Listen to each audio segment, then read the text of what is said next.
Sunlight streamed through the yellowed curtains in my bedroom. I lay there, taking my time opening my eyes, savoring the rare sensation of warmth in my old bones.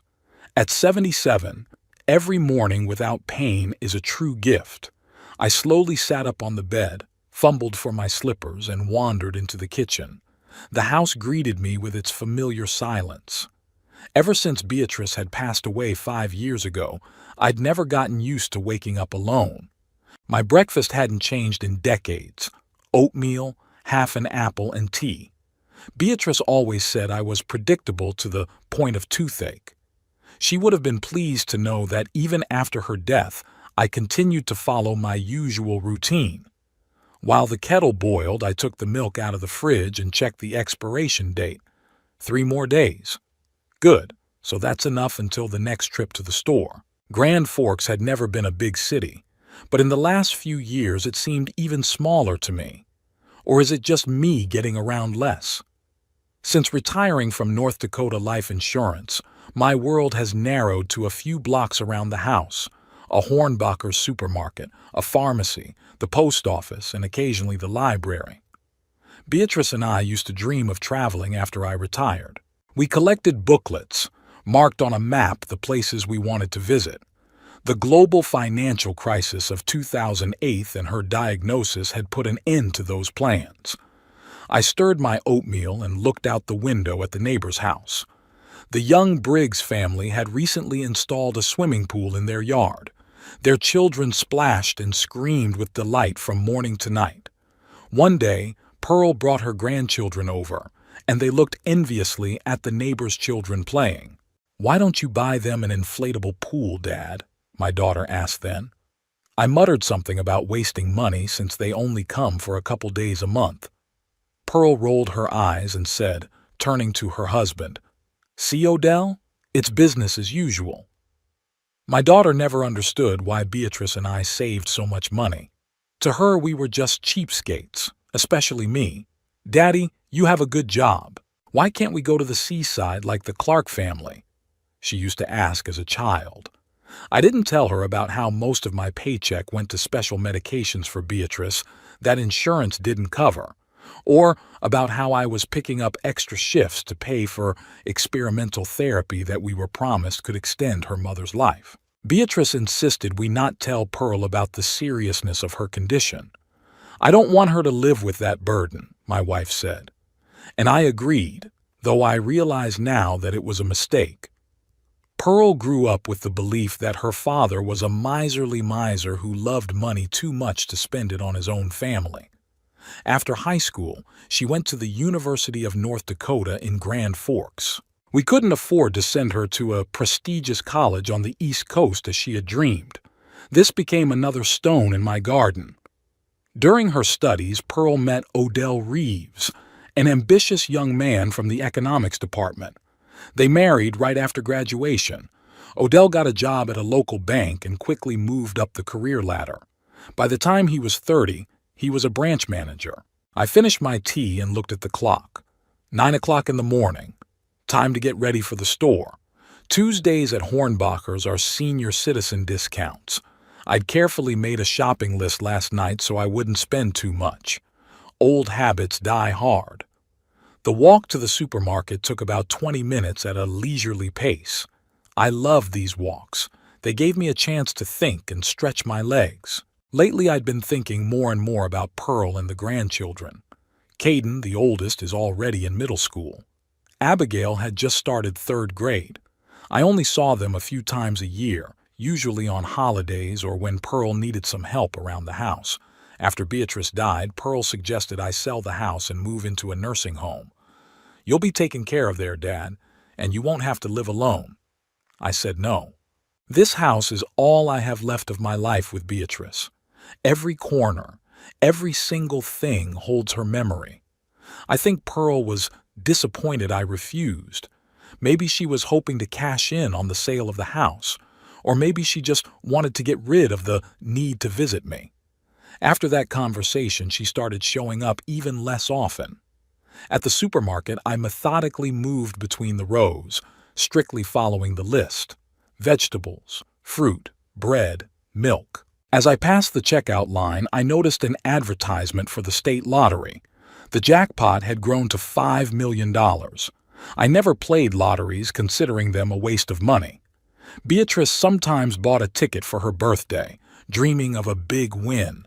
"Imagine, Ebner, we could see the whole world," she'd say, and I'd just shake my head, smiling at her naivety. I don't know what pushed me to buy a ticket that day. Maybe it was the memory of Beatrice, maybe the fatigue of years of frugality, or maybe simple curiosity. I handed the cashier $20 and received a ticket and change in return. "The raffle is this Saturday. Good luck," she said with a smile. I stashed the ticket in my wallet and forgot about it. Saturday night, I watched the news on TV as usual. After the weather forecast, the lottery drawing started. I remembered the ticket and took it out of my wallet, not expecting anything special. The hostess announced the first number with a dazzling smile. 27. I looked at my ticket. 27. A coincidence. 32. 32. Another coincidence. When the last number, the sixth, was called and it also matched my ticket, I couldn't believe my eyes. I double-checked it several times. All the numbers matched. I sat in my old chair, clutching the ticket in my hands, and I couldn't move. $5 million. A sum I couldn't have earned in my entire life. I thought about what Beatrice would have said. She would have laughed and said, "See, Ebner, sometimes you have to believe in miracles." My first impulse was to call Pearl, to share my joy, to tell her that now I'd be able to help pay for my grandchildren's college, maybe even buy them that very pool. But I stopped myself. Something told me I shouldn't rush into it. I remembered how some of the neighbors' attitudes toward Malcolm Shepard had changed when he'd won big at the casino. Suddenly he had a lot of friends and distant relatives in need of help. The next day I went to the lottery office to check my ticket and inquire about the procedure for claiming my winnings. The employee confirmed that my ticket was the winning ticket. I could choose between receiving the entire amount in installments over 20 years or receiving a smaller amount in a lump sum after taxes. I chose the second option. After all the deductions, about $2.5 million was to be transferred to my account. I asked to keep the information about the winnings confidential. The employee explained that under state law, the names of the winners were public information, but they could keep the winnings out of the press if I didn't want publicity. I was grateful for that. When I got home, I sat in Beatrice's chair by the window for a long time, pondering what to do next. Money had never been the goal of my life. Beatrice and I dreamed of traveling, not because of luxury hotels or expensive restaurants, but because of a desire to see the world, to experience other cultures. Now that I had that opportunity, I had no one to share those experiences with. I was thinking about Pearl and the grandchildren. Despite our complicated relationship, they are my family, all I have left. Maybe this unexpected win is a chance to mend the relationship, show Pearl that I'm not the cheapskate she thinks I am. To let her know that all those years of saving were a necessity, not a whim. I remembered overhearing Pearl and Odell talking in the kitchen once. They thought I was taking an afternoon nap as usual. "He's probably saving up money somewhere," Odell was saying. "Guys like your father always have a stash. The question is whether we'll find it when the time comes." Pearl chuckled. "Unless he spent all the money on medicine for Mom. You know how obsessed he was with her treatment." Their words hurt me deeply at the time, but I never showed that I knew about that conversation. A week later, the money arrived in my account. I decided not to change my lifestyle drastically, not to buy a new car or house or throw money around. Instead, I carefully crafted a plan. I will invest most of the amount to ensure that I can grow old comfortably without having to save money on medicine or food. Some of the money will go toward educational accounts for my grandchildren so they can attend any college of their choice. I've also decided to spend some of it on something Beatrice and I have dreamed of, traveling. But going anywhere alone at my age seemed too difficult and lonely an endeavor. Then it hit me. I could organize a family trip. for Pearl and Odell and the grandchildren, and myself. Maybe 2 weeks together, away from the everyday, would help us bond. Maybe Pearl would finally see me not just as a stingy old man, but as a loving father and grandfather. I remembered a few years ago when Pearl was talking about a colleague of hers who had returned from a vacation on some tropical island. "You should have seen the pictures, Dad. White sand, azure sea, swanky hotel. She and her husband have been saving for this trip for 3 years. I told Odell that I want to go there too, but he just laughed and said that we, with our mortgage and children's expenses, will not get such a vacation. I decided it was perfect. I'll give my daughter and her family what she dreams of, and maybe we can finally put past hurts behind us and start fresh." With that thought, I went to bed feeling like I had a purpose for the first time in a long time. Tomorrow I would begin planning our journey. The next morning I woke up with a firm intention to carry out my plan. After eating breakfast, I pulled out of my closet my only suit that I only wore to funerals and weddings. The last time I'd worn it was for Beatrice's funeral. The suit hung too loosely. I'd lost a lot of weight over the years. I pulled the belt up one notch and looked at myself in the mirror. An old man with a wrinkled face and sparse gray hair stared back at me. "Are you sure you can handle this ride, Ebner?" I asked my reflection. But the decision had already been made. There were several travel agencies located in downtown Grand Forks. I chose the one that looked the most solid northern lights, with large windows displaying pictures of tropical beaches and European sights. The bell above the door jingled as I stepped inside. The office was larger than I expected, with several desks where agents sat. Most of them were on the phone or working at computers. In the center stood a round counter with brochures and catalogs. I walked over to it and began tentatively looking through the offerings, not quite sure where to start. "Can I help you with something?" I turned around and saw a young man about 35 years old with a friendly smile and a trendy haircut. His name tag read Harlan Tate, Senior Travel Counselor. "Yes, I stammered, suddenly feeling unsure. "I'd like to arrange a vacation for my family." "That's great." Harlan smiled even wider. "Please have a seat." He pointed to a chair by his desk. "Tell me what you have in mind. Where would you like to go? How many people are planning a trip for?" I sat down in the chair with my hands in my lap. 3 adults and 2 children. My daughter, her husband, me, and 2 grandchildren. "That's great. What kind of destination are you interested in? Beach vacation, sightseeing tour, maybe a cruise?" "Beach," I said confidently. "My daughter has long dreamed of a tropical island, with white sand and blue water. We have many such destinations." Harlan turned to the computer. "Caribbean, Maldives, Seychelles, Fiji. What's your budget for this trip?" I hesitated. Before, I would have automatically chosen the most economical option. But now it was different. "I want something special," I said firmly. "Something my daughter would remember for the rest of her life. Money, not a problem." Harlan raised his eyebrows in surprise, but quickly returned his professional expression. "In that case, let me offer you St. James Island. It's a true gem of the Caribbean, an exclusive resort that can only be reached by private jet from St. Thomas.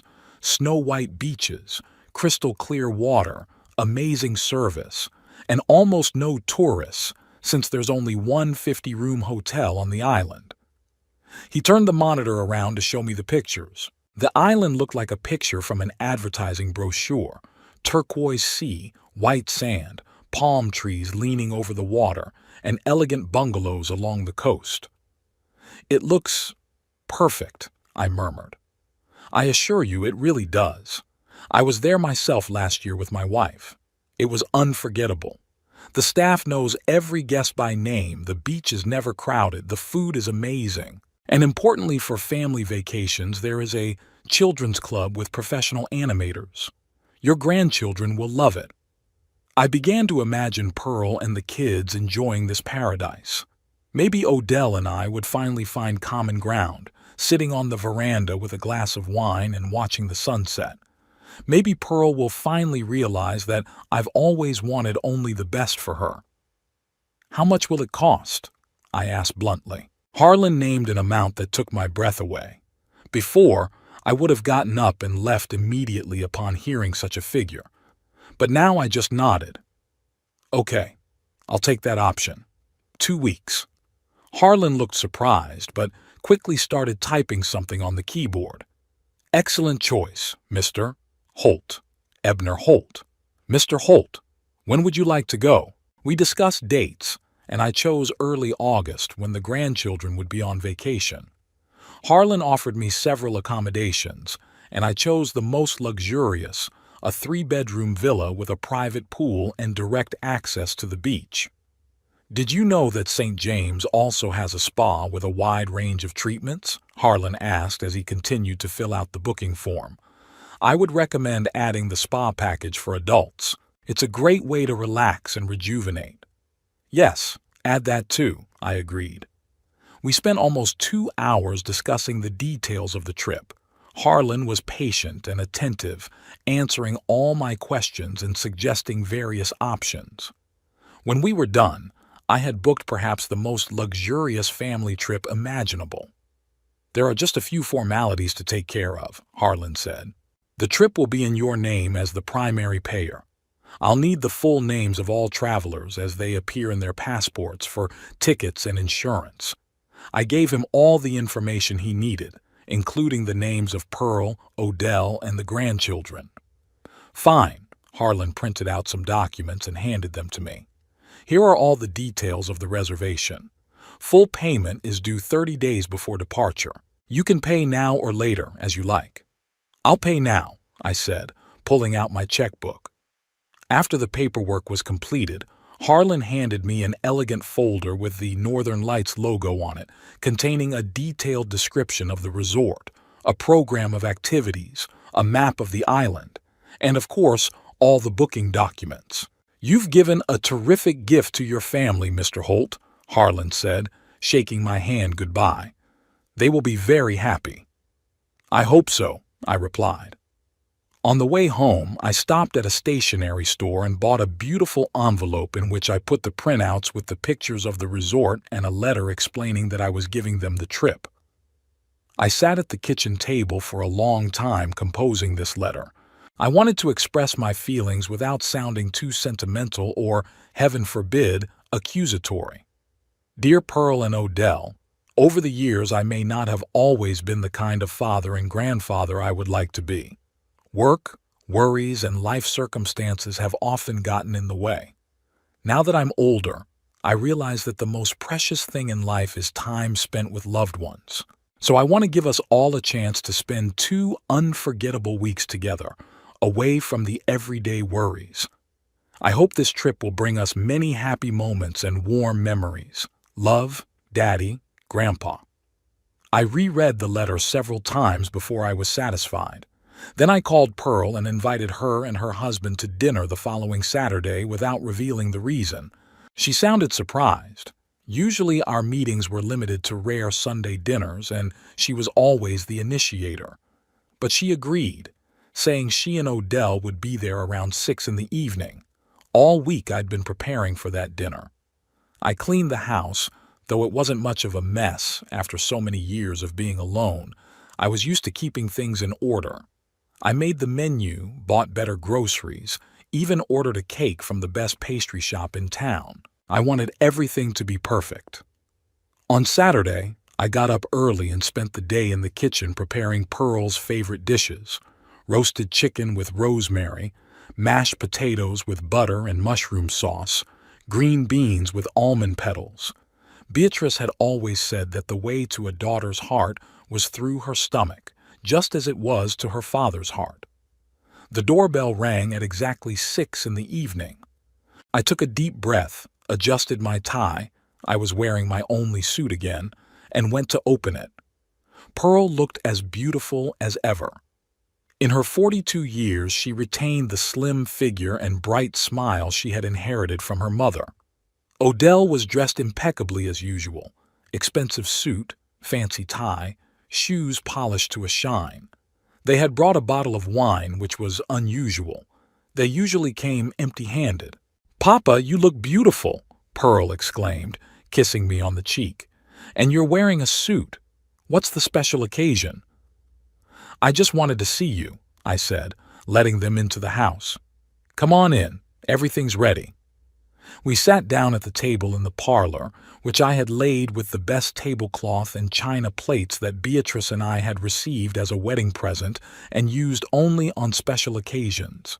Pearl looked around the table in surprise. "Wow, Dad, you really did a good job. Are we celebrating something?" "You could say that," I smiled. "But let's have dinner first, and then I'll explain everything." Dinner went well. Pearl praised my cooking. Odell talked about the bank, and I asked about my grandchildren. The usual polite conversation, without much depth or sincerity, but at least without the obvious tension that was often present when we met. After dessert, as we moved on to coffee, I decided the moment had arrived. I excused myself, went out to the bedroom, and returned with an envelope, which I placed on the table in front of Pearl. "What's this?" she asked, looking at the envelope curiously.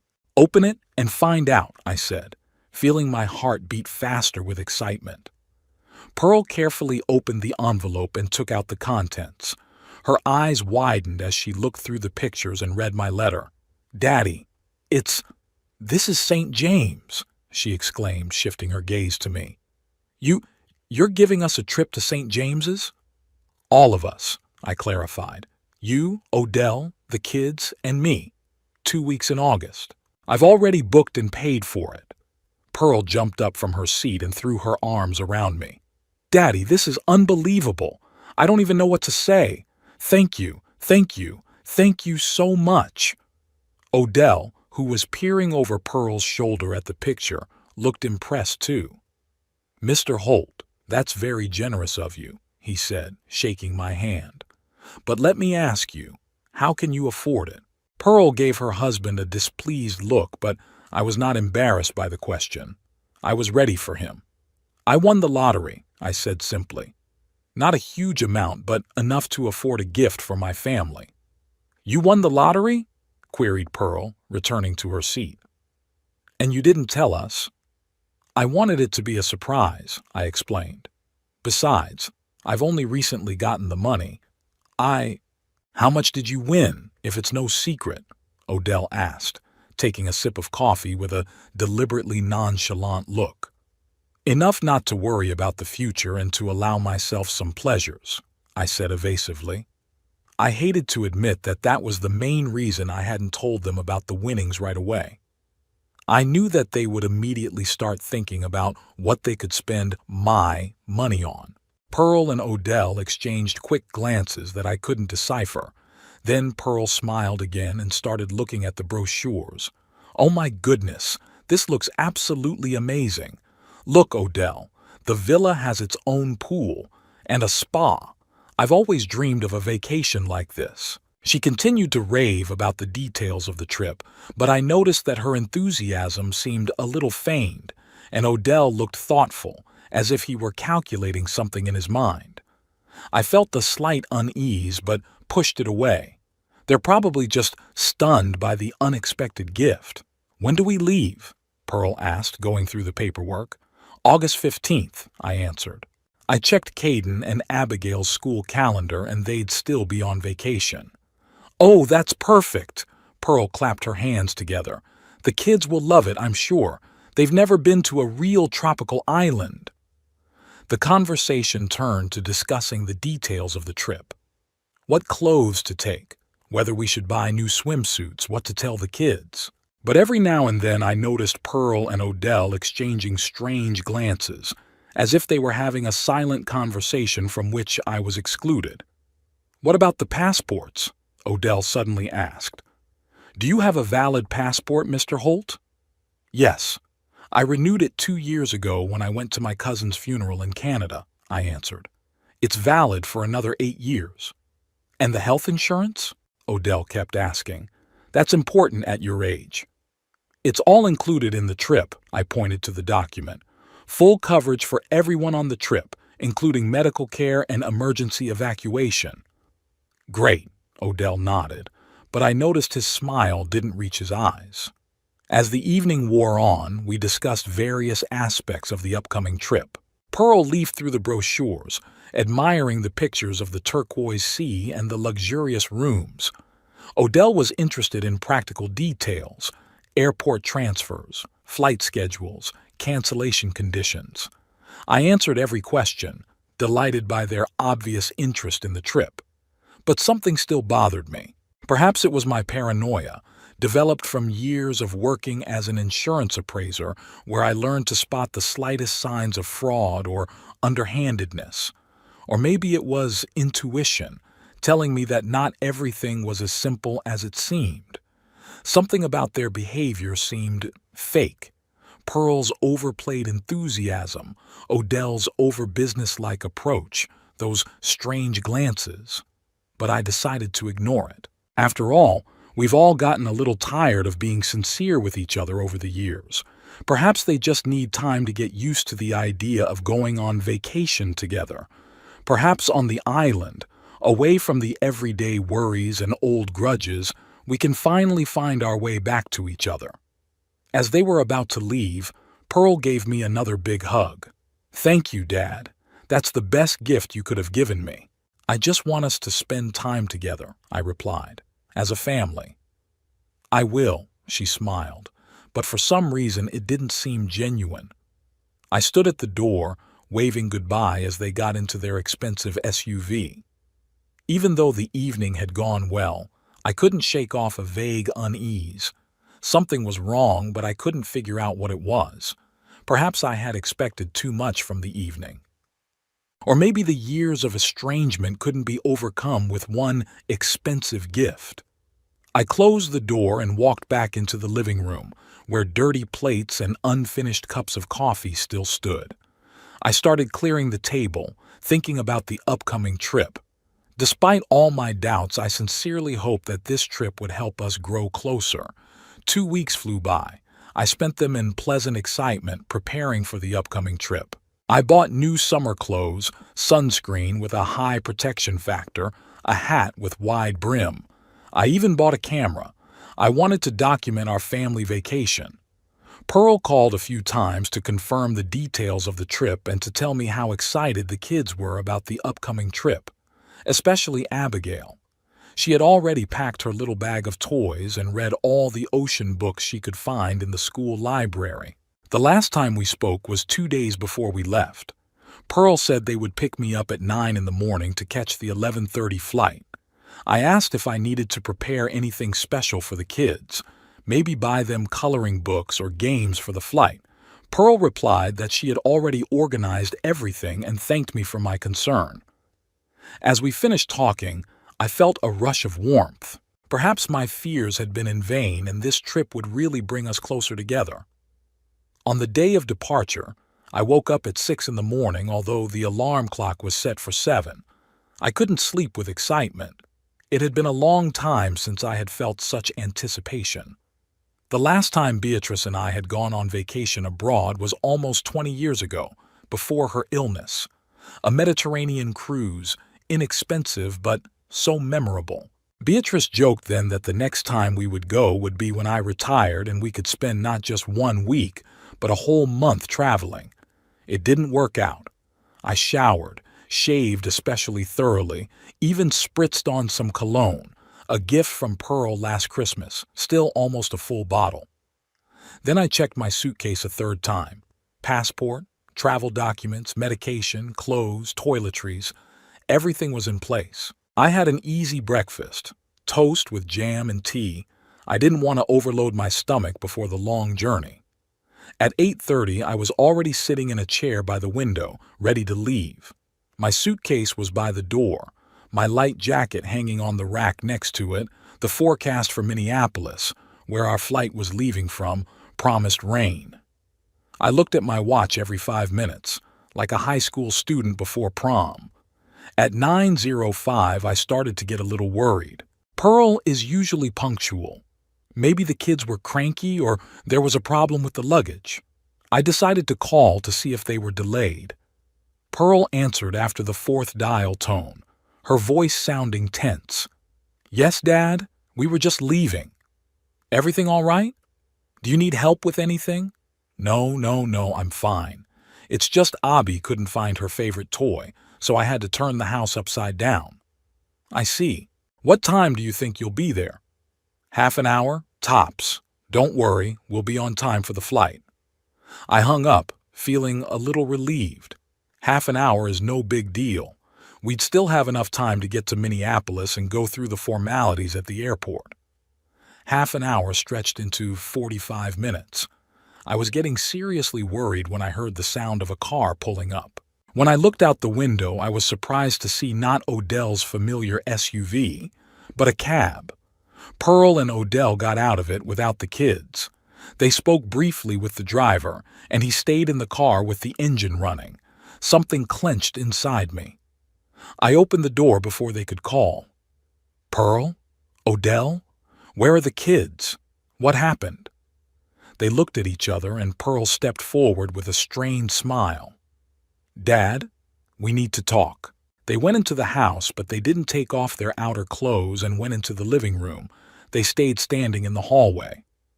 I noticed that Pearl was nervously rubbing the strap of her purse. "What's the matter?" I asked, feeling my anxiety rising. "Are the children sick?" "No, the kids are fine," Pearl replied. "They're at my friend Fran's. You see, Dad, there's been a bit of a problem with the booking."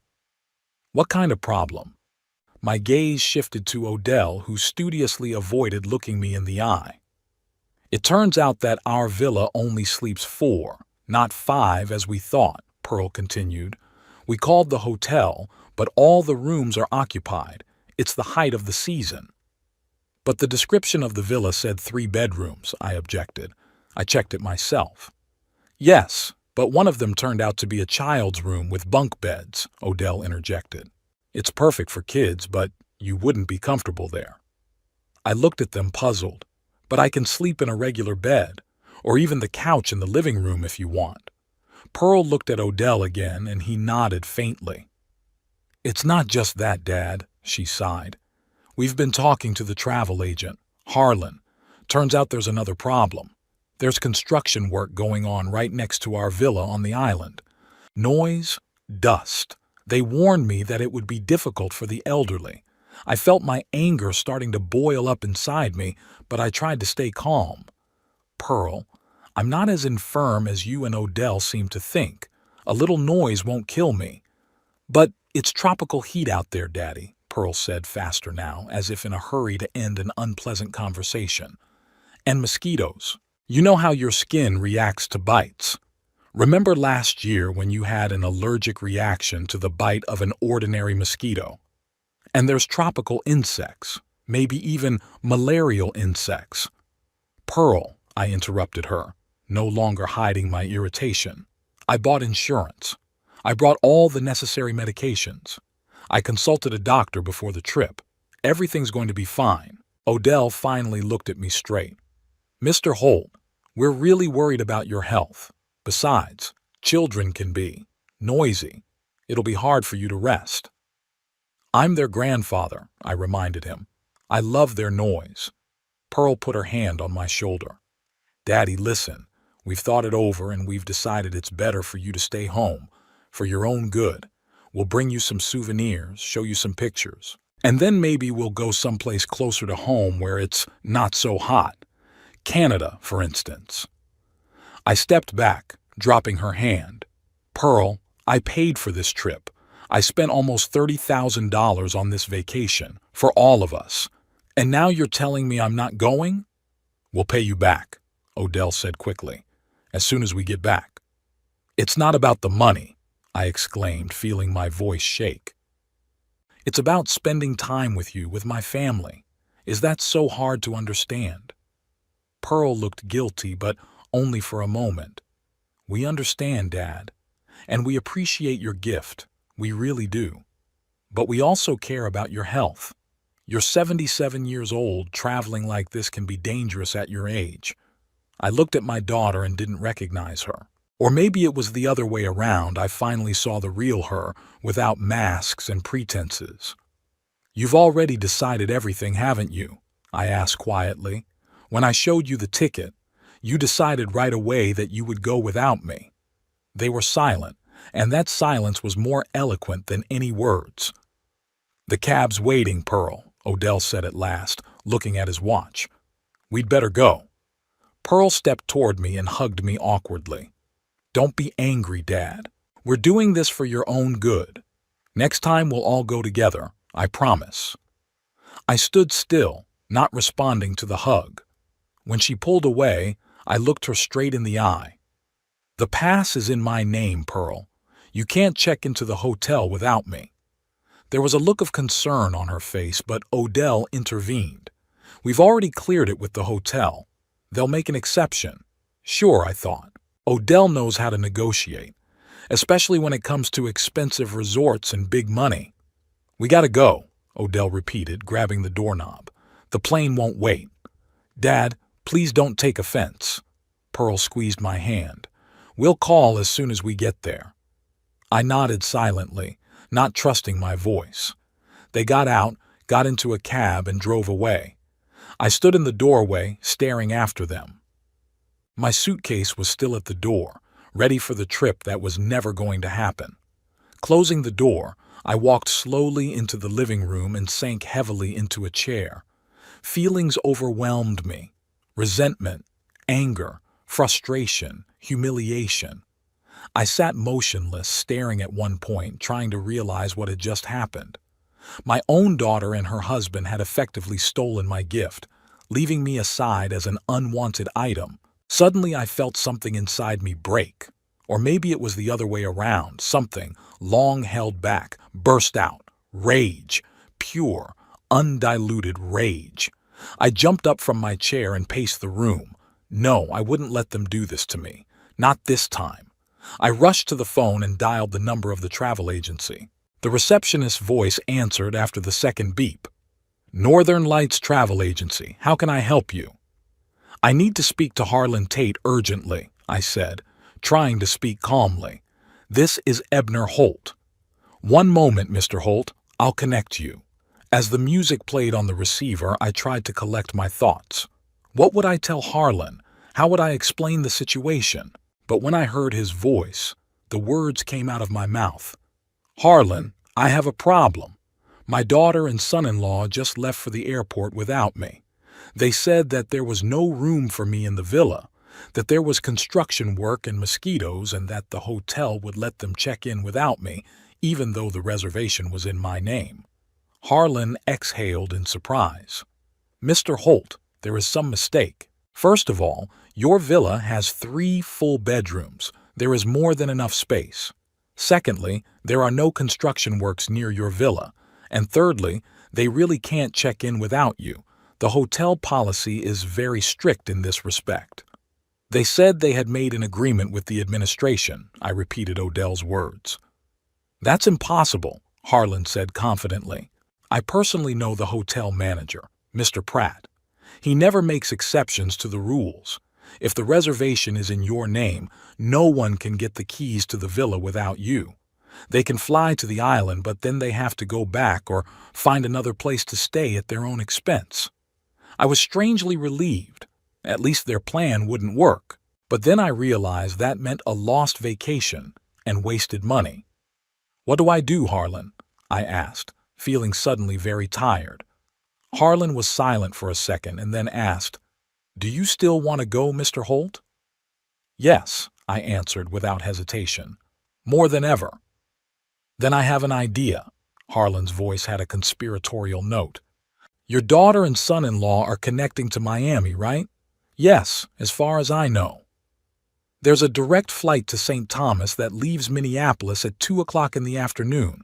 If you catch it, you'll get to the island before they do. They'll be stuck in Miami for at least 3 hours because of the layover." I glanced quickly at my watch. It was only 10:15 now. "Am I going to make it?" "If you leave right now, yes. I'll book you on this flight. Do you have your passport and all your documents with you?" "Yes, everything's ready." I was supposed to fly today, remember? Good, said Harlan. Then listen carefully. I'm going to book your ticket now and send an email confirmation to your email. Get to the airport, print your boarding pass from the machine. Have your passport and original travel documents with you. Do you have them? Yes, of course. I didn't give them to anyone. That's fine. When you get to St. Thomas, go straight to the transfer desk on St. James. Show them your ID and tell them you're the primary reservation holder. They will take you to the island. When you get to the hotel, talk to Mr. Pratt, explain the situation.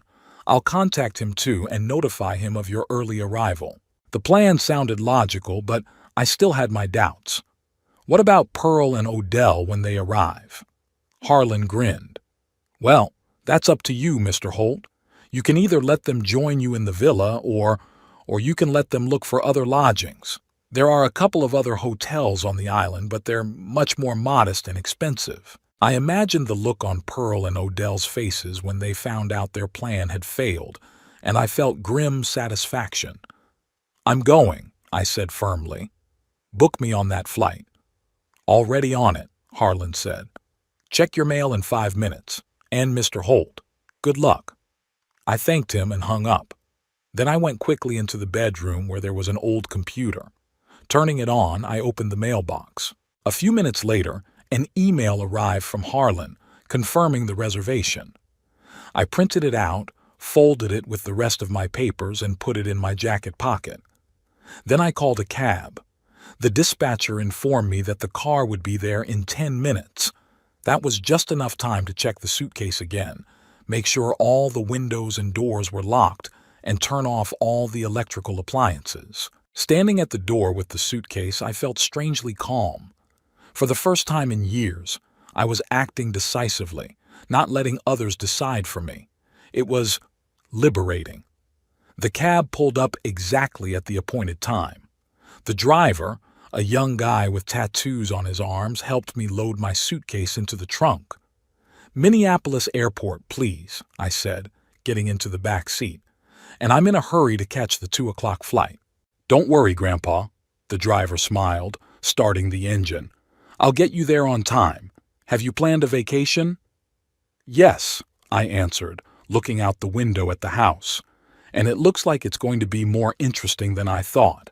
The plane left the runway at precisely 14.5. I gripped the armrests of my seat tightly. I'd never liked the takeoff and landing moments. Beatrice always laughed about it, saying I was a daredevil in the car and a frightened child on the airplane. She used to hold my hand at times like this. Now there was a full middle-aged woman sitting next to me, completely absorbed in reading a magazine. I was grateful for this proximity.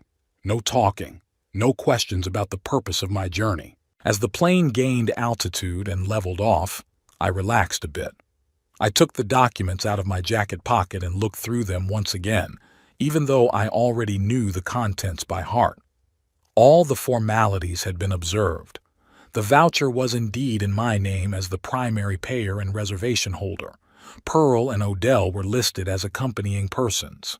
Without my presence, they really couldn't check into the hotel, despite Odell's assurances. I leaned back in my chair and closed my eyes. The events of the morning were still replaying in my mind, their faces, their words, their blatant lies. How could they do that? Leave me at home, taking my gift, my money, my dream of a family vacation, and all under the pretext of taking care of my health. You're 77 years old. Traveling like this can be dangerous at your age. As if age automatically makes one helpless, unable to enjoy life. The flight attendant offered drinks. I ordered tomato juice, a habit left over from when we flew with Beatrice. She always said that tomato juice tasted especially good at altitude because of the change in pressure and humidity. I'm not sure if that's true, but I've always ordered it on flights ever since. As I drank the juice, my thoughts went back to Pearl, her childhood, the way she used to be. A cheerful, inquisitive little girl with pigtails who waited for me to come home from work every night to show me her drawings or tell me about school. When did that change? When did this wall of misunderstanding and alienation grow between us? Perhaps it started with Beatrice's illness. We hid the seriousness of her mother's condition from Pearl. We didn't want to frighten her. But as a result, she saw only the outside. How I refused her new clothes or a school trip without explaining that the money was being used for Beatrice's experimental treatment. How I spent my evenings leaning over papers, calculating how to split my paycheck between the mortgage, medical bills, and everyday expenses instead of playing with her or helping her with her homework. And then there was Odell. Ambitious, pragmatic, always knowing what he wanted. He saw Pearl as a beautiful, insecure girl, easily manipulated. I remember their first meeting at our house. He was impeccably polite, complimentary, attentive, but in his eyes I noticed a cold calculation.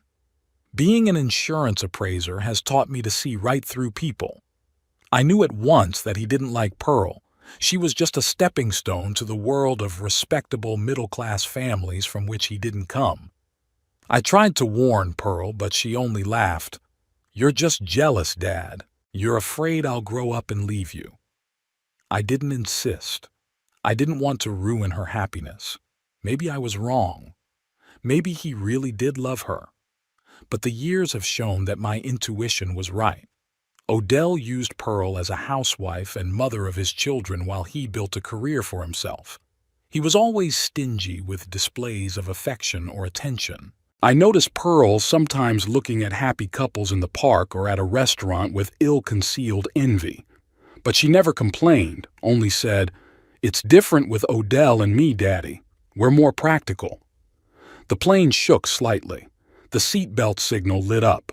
The captain announced over the loudspeaker that we were entering a turbulent zone, but there was nothing to worry about. I gripped the armrest tighter and tried to think of something pleasant. Somehow, I remembered going fishing with Pearl when she was about 10 years old. Beatrice had been visiting her mother in Chicago, and it had been just the two of us for a whole week. Every morning we would get up at dawn, take our fishing rods, and go to the lake. Pearl was a patient fisherwoman. She could sit still for hours waiting for a nibble. We rarely caught anything, but it didn't matter. What mattered was the quiet happiness we shared. After the turbulence was over, lunch was brought. Standard airplane food, dry chicken, tasteless rice, salad with stringy vegetables. I ate mechanically, unable to taste. My thoughts continued to revolve around Pearl and Odell. Their betrayal hurt almost physically. How could they do such a thing? Did money and luxurious vacations mean more to them than my feelings? I remembered how many times I'd helped them with the down payment on the house, with paying for Caden's private school when he'd gotten in trouble at the regular one. How many times I'd babysat the kids when they needed a couple's vacation. I never asked for anything in return, never reminded them of those favors. But apparently, to them, my generosity was something taken for granted, something to be enjoyed without gratitude or respect. After lunch, I tried to take a nap, but sleep wouldn't come. I pulled a book out of my bag, a detective book I'd bought especially for the flight. But the words were blurring before my eyes, not forming into sentences. Putting the book aside, I decided to just stare out the window. White clouds floated below, and sometimes the land peeked through the breaks. Tiny houses, winding ribbons of rivers, geometrically correct squares of fields. As we flew over Florida, the clouds parted, revealing views of turquoise water and white beaches. As we approached the Caribbean Sea, I began to distinguish individual islands, green specks in the middle of the ocean blue. One of them was to be my home for the next 2 weeks. Suddenly, the joyful anticipation I had felt that morning as I prepared to leave returned to me. Yes, the trip didn't go as I had planned, but I'm still going on vacation. I'm still going to enjoy the sun, sea, and relaxation. And maybe it's even for the best that I'll be alone. No strained smiles, no trying to please, no stress of constantly trying to make relationships with people who don't care about me. By the time the captain announced the start of the descent, my mood had improved considerably. I felt a strange lightness, as if I had shed a heavy weight that I had been carrying for years. The weight of the illusion that my daughter still cared for me, that we could be a real family. We landed on St. Thomas at 16:20 local time. The airport was small but modern. After going through passport control and getting my luggage, I headed for the gate where, according to Harlan's instructions, there should have been a representative of the company organizing the transfers to St. James. A swarthy man in a white shirt with the logo of the Paradise Corner Resort, where I'd booked my villa, stood at the exit. He held a sign that read, "Mr. Holt." I approached him. "Good afternoon. I'm Ebner Holt." The man smiled broadly. "Welcome to St. Thomas, Mr. Holt. My name is Joseph, and I will be escorting you to St. James. Your plane is waiting for us." He took my suitcase and we headed out of the terminal. Outside, the humid tropical air filled me with the smells of salt water, flowers, and exotic fruits. The sun was shining brightly, but was already slipping toward the horizon. "We've been lucky with the weather," Joseph said as he helped me into the small van. It had been raining all last week. It took about 20 minutes to get to the private airfield. We drove past picturesque coves, palm groves, and small villages with colorful houses. Joseph was a born tour guide. He talked about the island's history, its culture, its sights. I listened half-heartedly, still immersed in my own thoughts. A small airplane was waiting for us at the airfield, I think, for 8 passengers. Besides me, there were 2 other couples who looked like newlyweds. They were holding hands and whispering about something, looking at each other with loving eyes. I looked away, feeling an unwelcome sadness. Beatrice and I had been like that once. The flight to St. James took about half an hour. From above, the island looked like a paradise. White beaches, turquoise water, green hills in the center of the island. When we landed and got off the plane, we were greeted with refreshing drinks and wet towels, an unexpected but pleasant detail of service. A boat was waiting at the pier to take us to the hotel. As we sailed along the coast, I couldn't take my eyes off the stunning views. The sun was almost touching the horizon, coloring the sky and water in shades of pink and gold. The air was filled with salty breezes and the smell of exotic flowers. Despite all the vicissitudes of the day, I began to feel peaceful. The Paradise Corner Hotel exceeded all my expectations. The main colonial-style building was immersed in lush tropical vegetation. Along the beach were individual villas, each with its own small garden and access to the beach. We were greeted by the staff with cocktails and flower garlands. The young couples were immediately surrounded by attention. They were escorted to the front desk and helped with their luggage. I was a little behind, feeling out of place amidst this atmosphere of romance and luxury. A tall, gray-haired man in an immaculate white suit came up to me. "Mr. Holt? Welcome to Paradise Corner. I'm Richard Pratt, the hotel manager. Your travel agent, Mr. Tate, contacted me and explained the situation. Please accept my apologies for the inconvenience you have had to endure." I shook the outstretched hand. "Thank you, Mr. Pratt. I appreciate your consideration. Please come into my office," he said, gesturing for me to follow him. "I think we need to discuss some details of your stay." We walked through the spacious lobby, decorated with tropical flowers and works of local artists, and entered a cozy office overlooking the ocean. Mr. Pratt motioned for me to sit down and ordered tea. "Mr. Tate told me about your situation," he began as the drinks were brought to us. "I must say I'm very sorry for the way your relatives acted.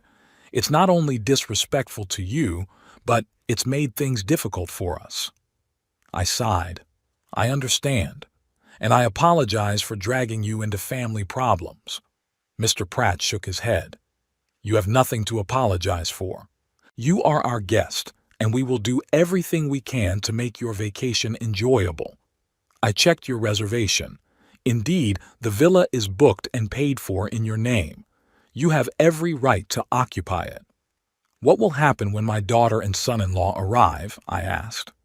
"That's up to you, Mr. Holt," Pratt replied. According to the rules of the hotel, only the person in whose name the reservation is made can occupy a room or villa. If you authorize it, we can put them in with you as originally planned. If not, they'll have to find other accommodations. There are a couple of other hotels on the island, but they are far inferior to ours in terms of comfort and service. I wondered. Part of me wanted to teach Pearl and Odell a lesson, to make them feel the consequences of what they'd done. But the other part, the part that still remembered the little girl with the pigtails who ran toward me when I came home from work, couldn't be so cruel. I haven't decided yet, I said honestly. I need time to think it over. Of course, Mr. Pratt nodded. You have time before they arrive. According to my information, they'll be here tomorrow morning around 10 o'clock. There's something else, I said, making up my mind. I hesitated, not knowing how to phrase my request. Mr. Pratt waited patiently, not rushing me. When they arrive, I finally continued, I would like the police to be present, not for arrest or anything like that, I hastened to explain, seeing the surprise on his face. Just as official witnesses, so they'd understand the seriousness of the situation. Mr. Pratt rubbed his chin thoughtfully. It's an unusual request, Mr. Holt, but I understand your motives. There is a small police station on the island. I know the chief of police, Captain Rivera. I think he will not refuse us such a request, especially if I explain the situation. I'd be very grateful, I said. Consider it settled. Mr. Pratt nodded. And now, let me show you your villa. I am sure you are tired from your journey and would like to rest. We left the office and headed down the well-maintained path to the beach. On the way, Mr. Pratt talked about the resort, its history, and the services they offered. I listened attentively, trying to distract myself from thoughts of my upcoming meeting with Pearl and Odell. The villa exceeded my expectations. It was spacious, elegantly furnished with a huge terrace overlooking the ocean and its own small pool. 3 bedrooms just as specified in the reservation, all spacious with large beds and private bathrooms. No nursery with bunk beds that Pearl had talked about. Another lie. This is really amazing, I said, looking around the villa. I'm glad you like it, Mr. Pratt smiled. Dinner is served in the main restaurant from 7 to 10 in the evening. But if you prefer privacy, you can order food to the villa. Just call the butler, his number's on the phone by the bed. I have a butler, I wondered. Of course you do, Pratt nodded. It's part of our service for guests in the villas. His name is Thomas, and he'll be at your disposal from 7 in the morning until 11 at night. If you need anything at night, you can call the front desk. After Mr. Pratt left, I sat on the terrace for a while, watching the sunset. The sun was slowly sinking into the ocean, coloring the sky in incredible shades of pink, orange, and purple.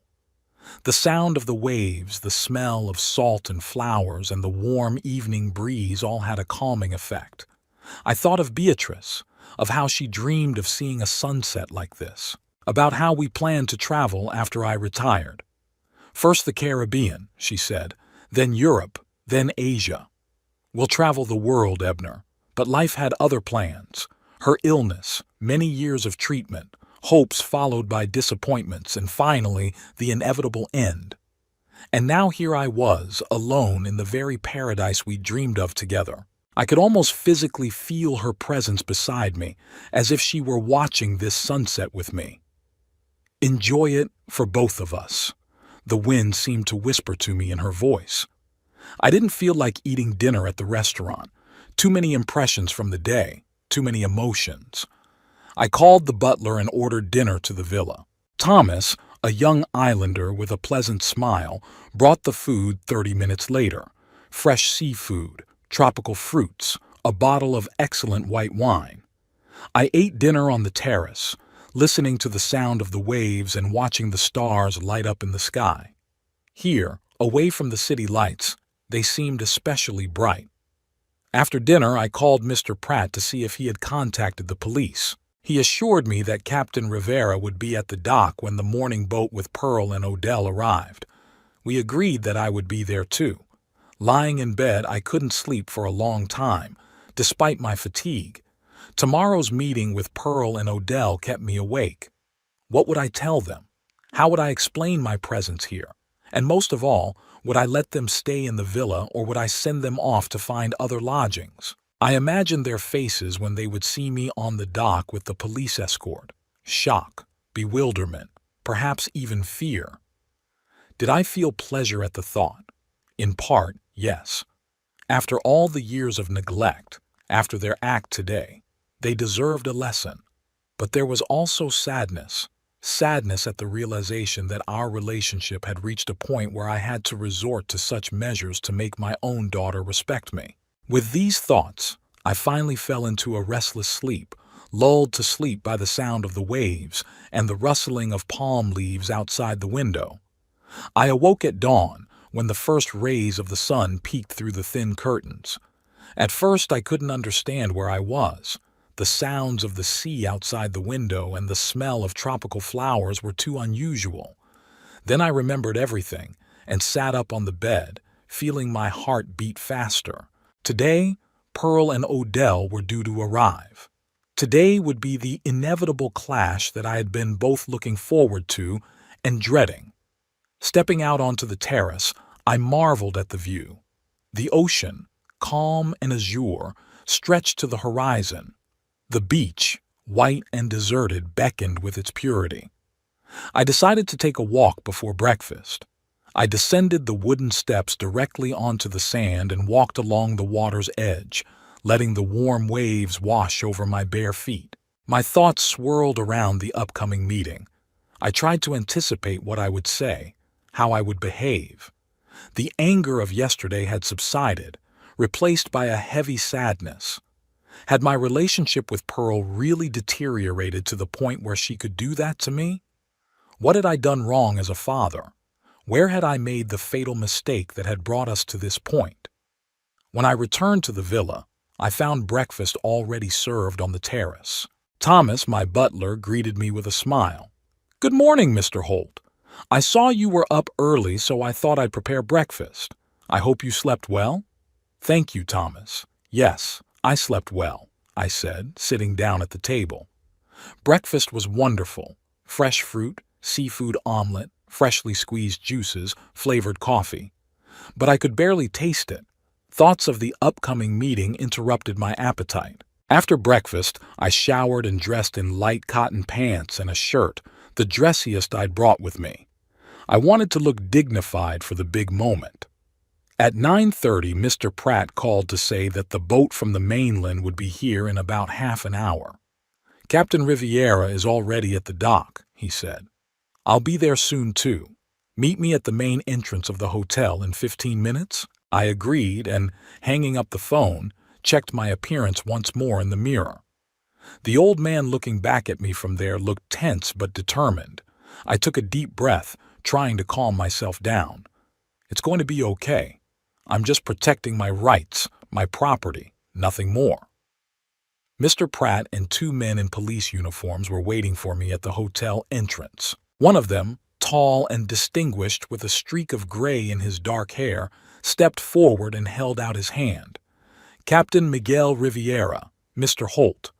Mr. Pratt told me about your situation. I'm very sorry you had to face such trouble during your vacation." I shook his hand, feeling grateful for his understanding. "Thank you, Captain. I hope our presence won't cause any problems for the other hotel guests." "We will act as tactfully as possible," he assured me. I asked my assistant, Officer Cruz, to be present as a witness. The young policeman nodded to me with a serious expression on his face. We headed toward the pier. I walked slowly, feeling my heart pounding. Strangely, I suddenly thought of Beatrice. What would she say if she saw me now, walking to meet our daughter with a police escort? Would she approve of my actions? Or would she ask for more gentleness, more understanding? The pier was already filled with greeters, hotel staff with signs and guests awaiting the arrival of friends or relatives. Mr. Pratt and I and the policeman stood a little apart so as not to attract undue attention. Soon a boat appeared on the horizon. It was approaching fast, leaving a white trail on the blue water. I stared intensely at the passengers, trying to make out familiar figures. And then I saw them: Pearl in a light summer dress and wide-brimmed hat, Odell in light-colored pants and shirt.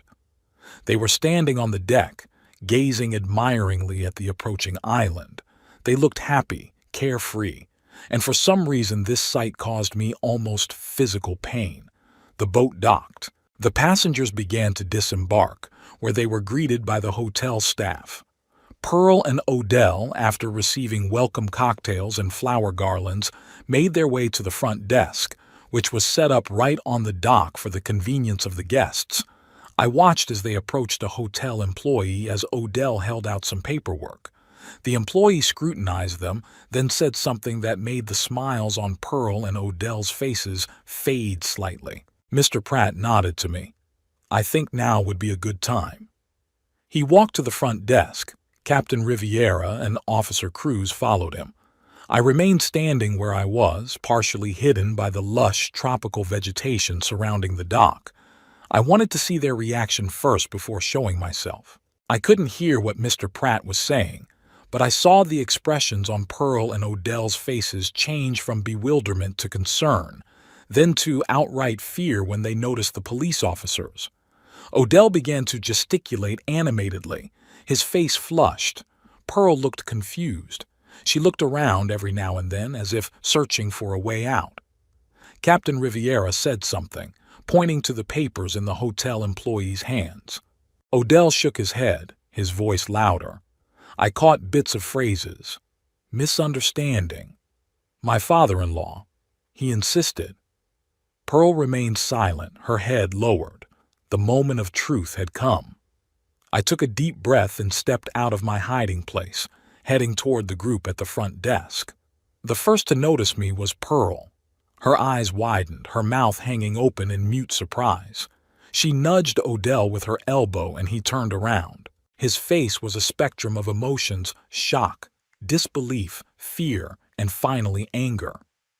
"Dad?" Pearl finally found her voice. "What? How did you end up here?" I stepped closer, trying to remain calm. "Hello, Pearl. Hello, Odell. I flew in yesterday, on a direct flight from Minneapolis. Mr. Holt, what a surprise. We thought you'd decided to stay home. Why didn't you tell us you changed your mind?" His insolence was almost delightful. I looked at him straight on. "I didn't change my mind, Odell. I always planned to come here. You're the one who decided to leave me at home, even though the trip was bought and registered in my name." "Dad, we were just worried about your health," Pearl interjected. "You said yourself that you realized—" "I didn't say anything," I interrupted her. "I stood there silent while you made up one lie after another. About the children's room with the bunk beds, about the construction work, about the mosquitoes. It was all lies, Pearl, and you know it." Pearl blushed and lowered her eyes. Odell stepped forward. "Look, Mr. Holt, we may not have been completely honest with you, but we really wanted what was best for everyone. You wouldn't have been comfortable here, in this heat, with your health problems." "I don't have health problems, Odell," I said firmly. "I feel fine, and I'm quite comfortable in this villa, which I paid for out of my own pocket." Captain Riviera coughed, calling attention to himself. "If I may explain the situation from a legal point of view, the voucher and the villa are booked in the name of Mr. Ebner Holt. An attempt to use that reservation without his presence and consent could be considered fraudulent. Under normal circumstances, this could lead to arrest and charges." Odell's face turned white as chalk. "Arrest? You can't seriously—" "I can," replied the captain calmly. "But Mr. Holt doesn't want to bring formal charges given your family ties. But it is entirely up to him to decide whether you can stay in the hotel and on what terms." All eyes turned to me. I felt a strange mixture of power and bitterness. At last I could teach them a lesson, make them feel the consequences of what they had done. But at what cost? A complete break with my only daughter? You have two choices, I said, looking at Pearl and Odell. You can either leave the island immediately on the same boat that brought you, or you can pay for your own lodging. In another hotel, I added, seeing Odell open his mouth to object. You won't be staying in this villa.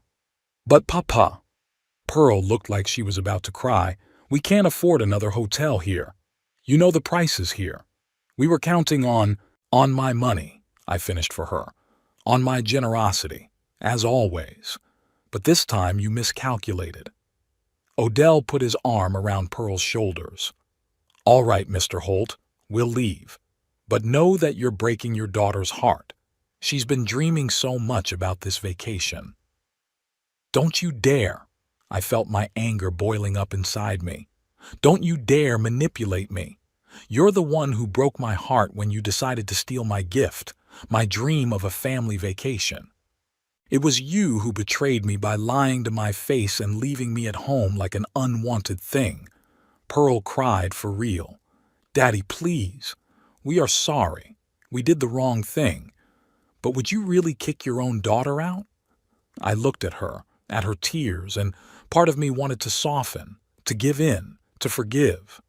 But the other part, the part that remembered all the years of neglect, all the small and big betrayals, wouldn't let me. I'm not kicking you out, Pearl, I said quietly. I'm just not letting you keep using me. If you can't afford a vacation on this island at your own expense, then you don't belong here. The boat leaves in an hour. I think you should be on it. Odell clenched his fists but held back. Instead, he turned to Mr. Pratt. Can we arrange for us to go back to the mainland? Mr. Pratt nodded. Of course. A hotel employee will escort you to the waiting area and help you with your luggage. Pearl made one last attempt. Papa, please. We can talk this over, if only for the sake of the children. They've been looking forward to this trip. The children? I raised my eyebrows in surprise. Where are they, by the way? Pearl and Odell exchanged quick glances. Odell coughed. They stayed with Pearl's parents. We figured we'd check out the conditions first before we brought them in. Another lie. I shook my head. I see. Well, when you get home, tell them Grandpa sends his regards, and that he's sorry he couldn't see them this summer. I turned to Mr. Pratt. We're done. Thank you for your help. You're welcome, Mr. Holt, he replied. Captain Riviera, Officer Cruz, thank you for your cooperation. The cops nodded and stepped aside. I cast one last glance at Pearl and Odell, who were already being escorted to the waiting area by a hotel employee. Pearl turned around and our eyes met. Her gaze was a mixture of resentment, disappointment, and admittance of defeat. She knew she was wrong. She knew it, but she couldn't admit it out loud. I returned to the villa in a strange state of mind. On the one hand, I felt satisfied that justice had been done. On the other, I felt a deep sadness at the realization that there was a gulf between me and my daughter that might never be bridged. Thomas met me with a concerned look on his face. Are you all right, Mr. Holt? You look upset. I'm fine, Thomas, I replied, trying to smile. It's just a family emergency. Nothing I can't handle. Is there anything I can do for you? Maybe bring a cold drink or a light snack. Thank you, but I need some time alone. I'm going for a walk on the beach. I left the villa and walked along the beach, feeling the warm sand sagging beneath my feet. In the distance, I could see the pier where the boat with Pearl and Odell would be leaving soon.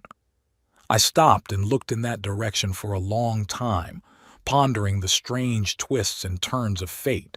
My whole existence had been devoted to the care of my family.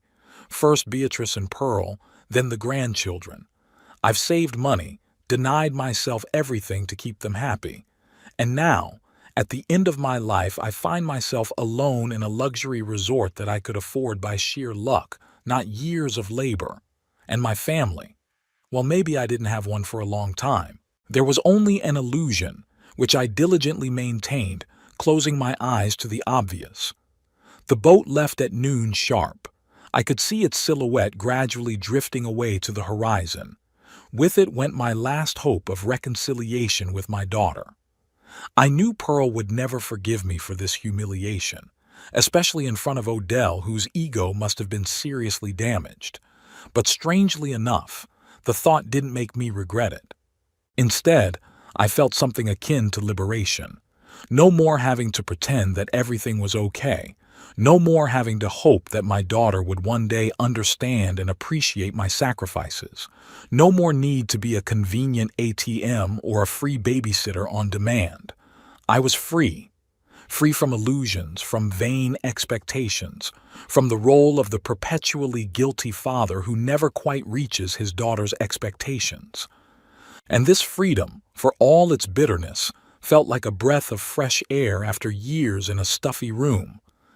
I continued my walk, enjoying the beauty of the surrounding nature. The turquoise sea, the white sand, the palm trees leaning over the water. All this now belonged to me alone. 2 weeks of complete peace, without the need to please anyone or care about anyone. Just me and this corner of paradise. When I returned to the villa, Mr. Pratt was waiting for me. "Mr. Holt, I wanted to make sure you were all right," he said with genuine concern in his voice. "Thank you, Mr. Pratt. I'm fine. It just takes a while to get used to the idea of being here alone." "I understand," he nodded. "If you need anything at all, just let me know. We want your vacation to be as comfortable as possible, despite the circumstances." "I appreciate that," I smiled. "You know, I think this vacation will be good for me, perhaps even more useful than I had originally thought." Mr. Pratt nodded understandingly. "Sometimes we don't get what we wanted, but what we really need. If I may offer some advice, savor every moment. This island has a special property to heal mental wounds." After he left, I sat on the terrace for a long time watching the play of light on the water. The sun was slowly sinking to the horizon, coloring the sky and the sea in shades of gold and purple. I thought of Beatrice, of our life together, of how she always knew how to find joy in the simple things. "You don't have to go to the ends of the earth to be happy, Ebner," she often said. "Happiness is always with you. You just have to be able to see it." Maybe she was right. Maybe real wealth is not in the money I won so unexpectedly, nor in the luxurious villa I now live in. It's in the ability to appreciate what you have and not let others take away your dignity and self-respect. With that thought in mind, I got up and headed to the bedroom to change for dinner. Tonight I decided to eat dinner in the main restaurant of the hotel rather than alone in the villa. It was time to start living life to the fullest without constantly looking over the needs and expectations of others. It was time to start living for myself. After all, I deserved it after all the years of sacrifice and deprivation. Deserved this sun, this sea, this peace. I earned the right to finally be happy, even if it didn't come in the way and with the people I expected.